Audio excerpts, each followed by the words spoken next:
Move over there, plenty of room, yeah, if you want. Thanks, Steve. Do you maintain a limited number of troops in Syria? Well, we don't think it's going to be necessary. I don't want to leave troops there. It's very dangerous for, we had 28 troops as it turned out. People said 50, it was 28. And you had an army on both sides of those troops. Those troops would have been wiped out.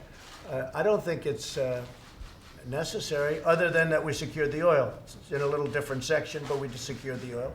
And the other region where we've been asked by Israel and Jordan to leave a small number of troops is a totally different section of Syria near Jordan and close to Israel. And that's a totally different section. That's a totally different mindset. So we have a small group there, and we've secured the oil. Other than that, there's no reason for it, in our opinion. And again, the Kurds are going to be watching. We're working with the Kurds. We have a good relationship with the Kurds.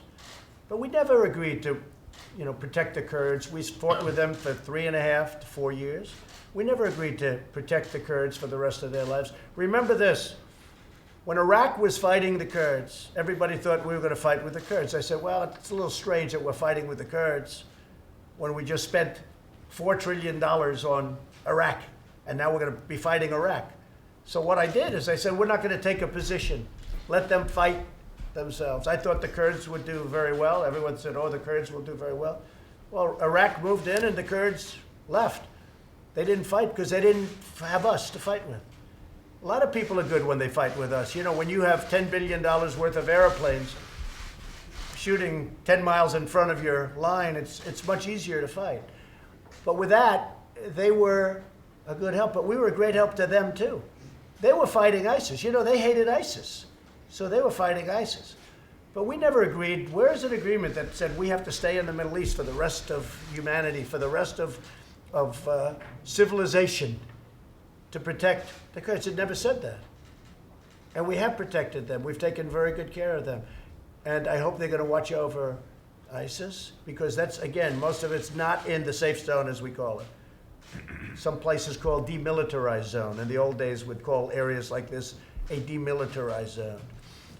And our relationship with the Kurds is good, and they're going to be safe. And I will say this, if shooting didn't start for a couple of days, I don't think the Kurds would have moved. I don't think, frankly, you would have been able to make a very easy deal with Turkey.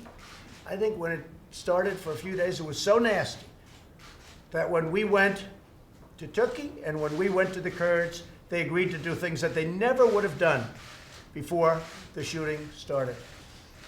If they didn't go through 2.5 days of hell, I don't think they would have done it. I think you couldn't have made a deal. And people have been trying to make this deal for years. But we're close to making it. We'll see what happens.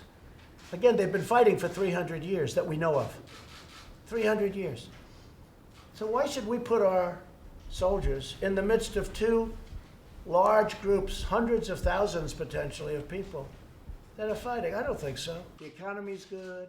We're doing well with getting out finally after 10 years. Again, 30 days to 10 years.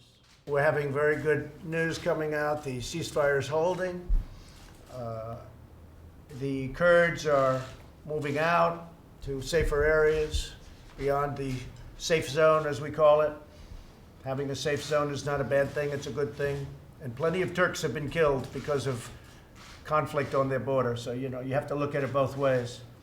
But the ceasefire is absolutely holding. There's some skirmishes, but very little, relatively speaking. Of course, if you watch the fake news, it's like pretty wild. It's really holding. I've watched these pundits that have been working on this thing for 20 years. They've been working on the Middle East for 20 years. They don't know what they're doing, and they're telling me what to do. They're saying, what did Trump get out of it? What did he get out of it? I'll tell you what I get out of it. We won't be fighting, and we'll bring our soldiers back home. They were supposed to be there for 30 days, and they've been there now for 10 years in Syria. 10 years. They were supposed to go in, do a quick hit on ISIS, and come out. Now, as far as ISIS is concerned, when I took over, November 2016, ISIS was all over the place. I'm the one, meaning it was me and this administration, working with others, including the Kurds, that captured all of these people that you're talking about right now. Because President Obama, it was a mess. And I was told, and you were told, and everybody told, it would be years before you ever did what I did in about a month and a half after I started. I went over to Iraq, I met with our generals, then we figured out a plan, and it was done within a month and a half. So I'm the one that did the capturing. I'm the one that knows more about it than you people or the fake pundits. And we're getting out. None of our people are injured. It's going to probably work. But if it doesn't work, you're going to have people fighting like they've been fighting for 300 years. It's very simple. It's really very simple. But we're going to bring our soldiers back home. So far, there hasn't been one drop of blood shed during this whole period by an American soldier. Nobody was killed. Nobody cut their finger. There's been nothing. And they're leaving. Rather, I think, not expeditiously, rather intelligently. Just leaving certain areas, leaving. We've secured the oil.